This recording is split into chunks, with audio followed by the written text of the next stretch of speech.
Amigos de la Agencia Andina, ¿cómo están? Buenas tardes, bienvenidos a Andina al Día, el programa de entrevistas y análisis de la coyuntura de la Agencia Andina. Hoy es viernes 4 de octubre, una semana que comenzó picante, candente y que llega a su fin de alguna manera con la situación normalizándose en el plano de la política, en el plano de la economía. Los actores económicos se siguen desenvolviendo con cierta normalidad. Sin embargo, está todavía presente el debate sobre lo que va a ocurrir en el plano constitucional de este desenlace que devino en la disolución constitucional, según lo expresó el presidente Martín Vizcarra, del Congreso de la República. Esta es también una oportunidad para hacer una suerte de docencia sobre el tema constitucional, sobre los asuntos constitucionales, y precisamente por ello hemos invitado esta tarde a la doctora Milagros Revilla, constitucionalista y docente universitaria. Doctora Revilla, buenas tardes, bienvenida a la Agencia Andina. Muy buenas tardes. Buenas tardes también extensible a todos aquellos que nos acompañan en estos momentos a través del medio de comunicación. Agradecida por esta oportunidad para poder compartir, ¿no?, lo que podría iluminar, ¿no?, de una manera académica, ¿no?, en virtud de la Constitución, el momento que estamos atravesando. Todo este problema tiene como dos conceptos en el origen, en los últimos días, ¿cierto? La cuestión de confianza y lo que se sumó como una negación fáctica de la confianza. Explíquenos, por favor, doctora Revilla, estos dos conceptos para tener claridad absoluta sobre lo que significó y si existe o no desde su punto de vista. Hay políticos y constitucionalistas que opinan que no existe negación fáctica. Usted explíquenos cuál es su punto de vista. Bueno, antes de abordar, ¿no?, esta pregunta de manera puntual, me permito, ¿no?, hacer mención de al menos dos premisas. La primera es que la Constitución es una norma jurídica y política, ¿no? Como tal, ¿no?, es susceptible de interpretación de acuerdo a aquello que corresponde a cualquier norma, ¿no? Entonces, y las normas en general se interpretan, ¿no?, de acuerdo al texto y a su contexto. Entonces, la Constitución es una norma política, regula, ¿no?, la organización y el poder en el Estado, ¿no?, a través del principio de separación de los poderes, ¿no? Y por tal tenemos que comprender que esta norma fundamental, además de ser interpretada por los criterios clásicos de una norma jurídica, tenemos que tomar en cuenta los principios de interpretación señalados por el Tribunal Constitucional, entre los cuales también encontramos el principio de realidad. Entonces, en este caso puntual.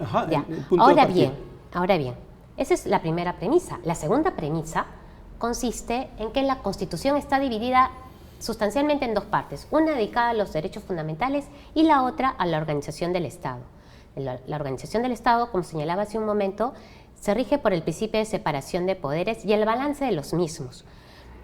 Respecto a los derechos fundamentales, se garantiza esto a toda persona, a todo ciudadano, incluso en este contexto nos permitiríamos decir a todo excongresista que en su momento pudiese ver vulnerado alguno de sus derechos fundamentales, para lo cual la misma Constitución prevé los procesos constitucionales idóneos, entre los cuales se considera la acción de amparo. Eso en el caso de las personas y los derechos fundamentales, y todo eso previsto en la Constitución. Por la otra parte, la que se dedica a la organización del Estado, vemos que está previsto en la Constitución las funciones y las competencias que tiene cada uno de los tres poderes clásicos, como también los otros órganos constitucionales, como son la Defensoría del Pueblo, el Jurado Nacional de Elecciones y el mismo Tribunal Constitucional. Todo está normado en la Constitución. Todo está previsto, ¿no?, en la norma, en términos principales, en términos didácticos, para que cada ciudadano, al acercarse a la Constitución, sepa lo que puede hacer, ¿no?, y debe hacer cada poder. Ahora bien, frente a los posibles conflictos entre los poderes, la misma Constitución ha previsto, ¿no?, un proceso idóneo, un proceso para solucionar un supuesto conflicto entre las funciones de los poderes. Este proceso se llama el proceso competencial. Ahí llegamos y a ese tema también vamos a tratar. ¿Y quién resuelve el posible conflicto entre los poderes? el Tribunal Constitucional, según el artículo 202 de la Constitución. ¿Ya? Entonces, ese es nuestro panorama. Ahora bien, la actuación, ¿no?, del presidente, ¿no?, y la actuación del Poder Ejecutivo está previsto, como decía hace un momento, en la parte orgánica de la Constitución, ¿no? El presidente de la República, a través, ¿no?, en su momento, exactamente a través del Premier, ¿no?, del presidente, el presidente del Consejo de Ministros, ¿no?, plantea la cuestión de confianza según los términos que están previstos en la Constitución. En este caso era para fijar los mecanismos de la elección de los magistrados del Tribunal Constitucional. Esa fue la cuestión de confianza que llevó Salvador del Solar al Congreso, ¿cierto? La llevó. La anunció el día viernes, ¿no? La anunció el viernes a través, ¿no?, de un documento que presentó en mesa de partes. En los hechos, el domingo, el presidente de la República señaló el contenido de esta cuestión de confianza, ¿no?, y también manifestó en ese momento que aquello que presentase formalmente el día lunes, ¿no?, con detalle, el proyecto de ley en cuestión, en el caso no fuese aceptado, ¿no?, se tomaría como una negación de la confianza. Entonces, los hechos entre la semana pasada, ¿no?, el fin de semana, y lo que acontece de manera expresa el día lunes, ¿no?, nos llevan a decir que se negó la confianza porque el Premier en ese entonces, Salvador del Solar, ¿no?, habla frente al Pleno, plantea la cuestión de confianza y señala que si en ese momento se eligiese, ¿no?, a los miembros del Tribunal Constitucional, se daría por entendida la negación de la confianza. Entonces, todo se da de una manera muy intensa, muy rápida, y los hechos demuestran que se actuó de acuerdo a que el Premier dio a conocer, ¿no?, la materia de la cuestión de confianza y somete al Pleno, ¿no?, del Congreso, ¿no?, el hecho de aceptarla o no aceptarla. Y la elección del doctor Gonzalo Ortiz de Ceballos, esa es ya una negación. Esa es una negación. Ahora, aquí todo se da por los hechos. Entonces, hay una negación fáctica, hay un principio de realidad que decía yo al inicio de esta conversación, ¿no?, que también es un principio que el Tribunal Constitucional advierte, ¿no?, respecto a cómo se debe interpretar la Constitución y en este caso lo dispuesto por la cuestión de confianza, ¿no? Entonces no podemos desprender que esta norma jurídica y política que regula la actuación de los poderes, desprenderla de aquello que ha acontecido particularmente desde la semana pasada, el fin de semana, y sobre todo el día lunes, en donde el Premier pues invoca al Pleno, ¿no?, y somete al Pleno lo que él había llevado esa mañana previsto en el proyecto de reforma de la ley orgánica para la elección de los magistrados, de estos magistrados, ¿no? Claro que sí. ¿No? Entonces, por tanto, la figura de la negación fáctica sí existe y se dio. Se dio, ¿no?, tomando en consideración que la Constitución la interpretamos en este contexto como norma jurídica. Toda norma jurídica se interpreta en el contexto y toda norma jurídica también toma en consideración, además, en el caso de la Constitución, los principios, ¿no?, que han iluminado la jurisprudencia del Tribunal Constitucional respecto a esto. Doctora Revilla, cerca de las 4 de la tarde de ese día lunes, el presidente Martín Vizcarra se dirige a la Nación y anuncia ya la disolución del Congreso. Pero en ese momento, en el Palacio Legislativo estaban votando. Una vez que el presidente dice disuelvo constitucionalmente el Congreso, ya ese Congreso no tiene potestades ni facultades para seguir aprobando nada. No las tiene, ¿no? No las tiene porque realmente ya se había disuelto el Congreso. El anuncio del presidente vale en ese momento. Sí, es un anuncio que inmediatamente, ¿no?, durante ese mismo día, sin lapsos de horas, se presenta a través de el diario oficial El Peruano, ¿no?, en una edición extraordinaria. Entonces, ciertamente quedarnos en minutos, en segundos, es importante, faltaría menos porque de una manera casi simultánea, pero no simultánea, sino después, ¿no?, sea el acontecimiento, ¿no?, frente al cual la señora vicepresidenta da un juramento, ¿no? pero eso es después de la disolución. Ahora bien, el decreto de disolución, ¿no?, que dispone justamente la actuación del Poder Ejecutivo encabezado por el presidente y en su momento, ¿no?, refrendado, ¿no?, por el ministro, ¿no?, a diferencia, ¿no?, de lo que pudiese compararse, ¿no?, con acontecimientos que sucedieron en 1992, no impide, y en eso quiero yo hacer énfasis, no impide que todo ciudadano, toda persona, o en su momento algún excongresista, ¿no?, se vea violentado, ¿no?, respecto a sus derechos fundamentales, a que éste acuda, ¿no?, al Poder Judicial a través de la justicia ordinaria, en el caso de hacer valer sus derechos constitucionales. ¿Pero qué derechos, por ejemplo, doctora Revilla? ¿Qué podrían reclamar, digamos, los miembros de ese Congreso ya disuelto constitucionalmente, por lo que se ve? Ahí pues tendrían que ser los abogados constitucionalistas de esa parte, ¿no?, que diesen motivo para que planteasen una acción de amparo respecto a los derechos que pudiesen ser vulnerados. Tenemos que ilustrar a la comunidad que nos escucha que respecto a los derechos fundamentales que se reconocen en la Constitución, hay 3 principales procesos constitucionales que se inician en la vía ordinaria, o sea, un juez que pertenece al Poder Judicial y después pueden terminar en el Tribunal Constitucional. Estos 3 procesos constitucionales son el habeas corpus, ¿no?, que se refiere a los derechos de libertad. Aquí todo parece indicar que no se ha violentado ningún derecho de libertad. El habeas data, que tiene que ver con los derechos que corresponden a la libertad, ¿no?, y al derecho a la información, a la libertad de expresión. Aquí no ha habido ninguno. Entonces no procederían esos 2 procesos.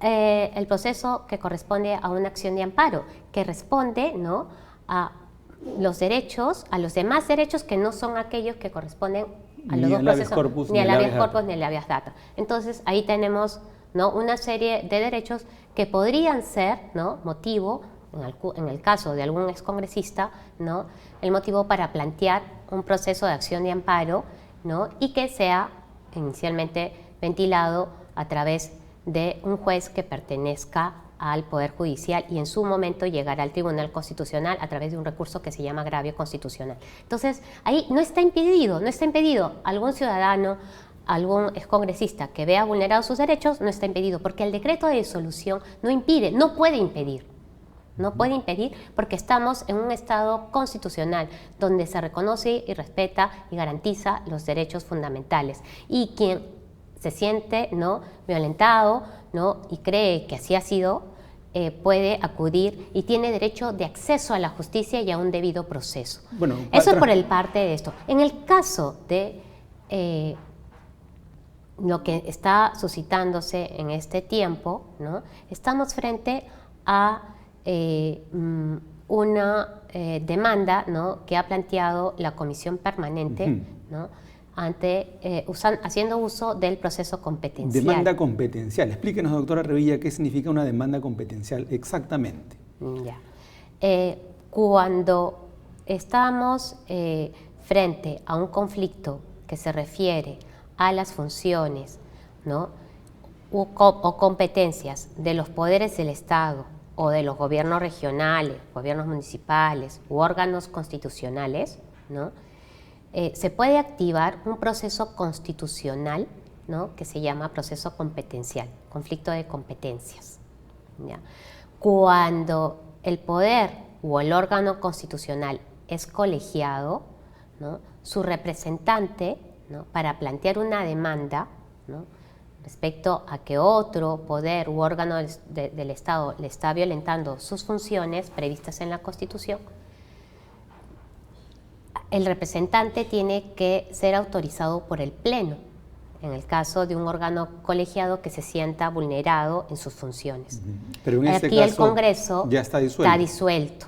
¿no? Y la Comisión Permanente no reemplaza al Pleno. No reemplaza al Pleno. Por tanto, no hay posibilidad de hacer esta demanda de Ahora competencia. bien, Eso en virtud del artículo 109 del Código Procesal Constitucional, porque el Tribunal Constitucional se rige además para su actuación por la Constitución, ¿no?, que señala, pues, ¿no?, sus funciones, por el Código Procesal Constitucional, que rige su actuación, por la ley orgánica, por el reglamento del tribunal. Entonces, hay una serie de normas, ciertamente la principal es la Constitución y el Código Procesal Constitucional, ¿no?, que ilustran, ¿no?, al ciudadano sobre qué puede y no puede hacer el Tribunal Constitucional. Bueno, en virtud del artículo 109 se desprendería que no. Sin embargo, el mismo Código Procesal Constitucional, en el artículo 112 del Código Procesal Constitucional, señala que el Tribunal Constitucional decide si admite o no admite una demanda de un proceso competencial, si declara admitido, ¿no?, si es admisible o inadmisible la demanda, ¿no? ¿Por qué? Porque en otros casos y en otros conflictos, además del 109 se toma en consideración el título preliminar, ¿no?, el artículo 3, ¿no?, donde el Tribunal Constitucional, ¿no?, da alcances por qué declara o no declara admisible o inadmisible, independientemente de que haya una norma específica, ¿no?, que indique los requisitos para presentar y requisitos para quien tiene legitimidad para presentar una demanda. Entonces, el artículo 112 del Código Procesal Constitucional nos da alcances de cómo, ¿no?, en el caso se presentase una demanda, el Tribunal Constitucional, ¿no?, en virtud de su autonomía procesal y en virtud de aquello que señala la Constitución, ¿no?, puede y debe hacer, ¿no?, señalará por qué declara inadmisible, ¿no?, la demanda, además del artículo 109, y para eso, ¿no?, seguirá los cauces previstos, también respecto a aquello que la mayoría de nosotros conocemos como el proceso de acción de inconstitucionalidad de una norma. Considerando la importancia del proceso político que vive el país, ¿el tribunal, cree usted, doctora Revilla, debería pronunciarse de inmediato sobre ese tema? A ver, aquí el Tribunal Constitucional tiene sus tiempos y nos ha dado muestra en algunos casos emblemáticos este mismo año y años, ¿no?, y en el 2018, de asuntos que ha asumido con carácter de urgencia. O sea, no sería la primera vez, ¿no?, que el Tribunal Constitucional, ¿no?, acogiese una causa tomando en consideración el contexto en que nos encontramos en el país. Sin embargo, ¿no?, considerando que es la praxis, ya el Tribunal Constitucional señalará. Me permito identificar dos momentos para la actuación del tribunal sustancialmente. Primero, no hay que confundir estos dos momentos. Primero, cuando el Tribunal Constitucional se pronuncia sobre la admisibilidad, si acepta, ¿no?, o rechaza la demanda. En el caso de otros conflictos competenciales, ¿no?, ha dado en la resolución de rechazo de la demanda, ¿no?, la motivación, ¿no?, por la que el Pleno ha tomado esta decisión de rechazar. Entonces, dejemos que el Tribunal Constitucional actúe a este respecto. Si la asume en un contexto, ¿no?, que amerita, pues, una respuesta pronta, no sería la primera vez. Ese es un paso. Ese es un paso. El segundo paso es que en el caso admitiese, ¿no?, la demanda, ¿no?, en ese momento tenemos que esperar cuál es la decisión final del tribunal. Pudiéndola haber admitido, puede declararle infundada o fundada. Y ahí sí se pronuncia sobre la validez de todo este proceso que ha habido esta semana. Si declara fundada, ¿no?, si se declarase fundada, también ahí tendríamos que esperar, porque cuando se declara fundada, ciertamente declara que ese acto que motivó, pues, ¿no?, la demanda, ciertamente, si la declarase, pudiese ser declarado nulo. Pero no queda todo en automático, porque no estamos ante un proceso matemático, ni mucho menos, ¿no? Al declararle nulo, también el Tribunal Constitucional, por lo que está dispuesto en el Código Procesal Constitucional, señalará los alcances. O sea, que no es que se declare nulo y todos los actos inmediatamente que se desprenden del mismo lo serán, porque será el mismo Tribunal Constitucional que nos dirá los alcances en el caso de declararse fundada. En el caso de declararse infundada, ¿no? Entonces también nos ilustrará a todos por qué realmente está señalando que es infundado, ¿no? Y en su momento también, tanto fundada como infundada, nos señalará con mucho detalle por qué admitió la demanda, ¿no? Ahora, la demanda, que es un proceder que ya el Tribunal Constitucional ha hecho en anteriores oportunidades, sobre todo en los casos de acción de inconstitucionalidad, y incluso en los casos de defensa de derechos, ¿no? Habiéndose rechazado, ¿no? Por cuestiones formales, lo recoge. Pero todo esto yo quisiera, ¿no? Señalar la importancia de tener en consideración quien dirime y quien decide es el Tribunal Constitucional. Es comprensible, ¿no? Que ante unas circunstancias, ¿no? Como en la que nos encontramos, de crisis política, ¿no? Entonces hayan parte de los constitucionalistas que señalen férreamente, ¿no? Una posición, y hay otros que también señalen lo contrario. El debate está fuerte en redes sociales, a través de los comunicados de medios de comunicación. Entonces, en un Estado de Derecho, en un Estado constitucional como es el nuestro, ¿no? En un Estado donde en ninguna disposición del Ejecutivo en estas horas, ¿no? En esta semana, se ha dispuesto nada contrario, ¿no? A el respeto y la garantía de los derechos fundamentales, entonces dejemos que el Tribunal Constitucional en su momento señale. Ahora bien, ¿no?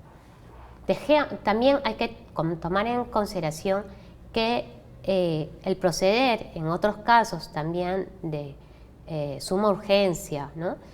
El Tribunal Constitucional, por más que quiera, pues también tiene sus tiempos, porque es una cuestión políticamente pues álgida, muy ¿no? relevante además, entonces ¿no? Podemos esperar que el Tribunal Constitucional decida inmediatamente. Pero el propio comunicado de la Secretaría General de la OEA también decía, ¿no? Que será el Tribunal Constitucional el que se pronuncie sobre la validez de esta situación, de este proceso iniciado en estos días, generado en estos días. Exactamente, porque la comunidad internacional, ¿no?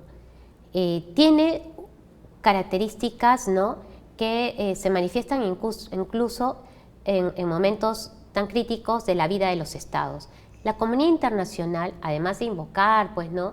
a los estados que tienen una vida democrática como el nuestro, porque ya tenemos más de 25 años, ¿no? Entonces, podríamos decir pues, que somos un estado donde estamos respetando, ¿no?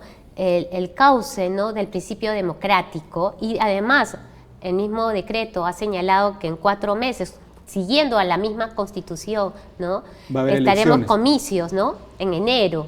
Entonces, todo lo que está hasta el momento actuando el Poder Ejecutivo responde a la Constitución. La forma en que se disolvió, ¿no? También responde a la Constitución. Entonces, bueno, decíamos hace un momento la comunidad internacional. La comunidad internacional, sea en términos de esos espacios políticos internacionales de consenso, sea a través de los órganos regionales, ¿no? Y en su momento que emiten pues, sentencias o pareceres, comunicados, ¿no? Respeta siempre que se termine, ¿no? Y se agoten las vías internas, ¿no? del Estado en cuestión. Y aquí la vía es el Tribunal Constitucional. El Tribunal Constitucional. Entonces no podíamos esperar, y es más, o sea, es totalmente, ¿no?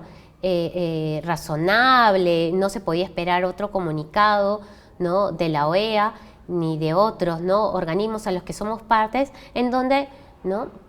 se dice, nosotros no nos vamos a pronunciar hasta que se pronuncie, ¿no? Y además esperábamos el Tribunal Constitucional, y todavía aún así haremos eco, ¿no? de aquello que podría corresponder, ¿no? al quehacer de ese organismo internacional. Entonces, por eso todo está previsto como para que el ciudadano, decía hace un momento, ¿no? El ex congresista u otro, ¿no? que vea que se está afectando los derechos fundamentales, tenga el acceso a la justicia y su debido proceso. En el caso en que nos encontramos en estas últimas horas, ¿no? de una posible, ¿no? Un posible pues, ¿no? proceso competencial, ¿no? el Tribunal Constitucional tiene sus dos momentos. El primero, declararlo admisible o inadmisible y nos demanda da las que razones de la demanda. Y el segundo, en el caso, pronunciarse sobre el fondo. Mirando el Tribunal Constitucional, doctora Revilla, y ya un poco para cerrar, dos temas. La situación del señor Ortiz de Ceballos, que fue elegido y que justamente su elección fue la que causó todo este desenlace. Él ha ido a pedir que le den fecha para asumir sus funciones como miembro del Tribunal Constitucional. Eso por un lado, y el cierre, si nos puede dar una opinión sobre esta discusión entre legalidad y legitimidad, para ya un poco cerrar la conversación, doctora Revilla. Sí, ciertamente cuando hay controversia, ¿no? Controversia sobre cómo se ha asumido un cargo, ¿no? Cómo se ha llevado un proceso, cómo se ha afectado los nombres, ¿no? Y esto, están los cauces judiciales, ¿no? Para deliberar. No es pacífico, ¿no?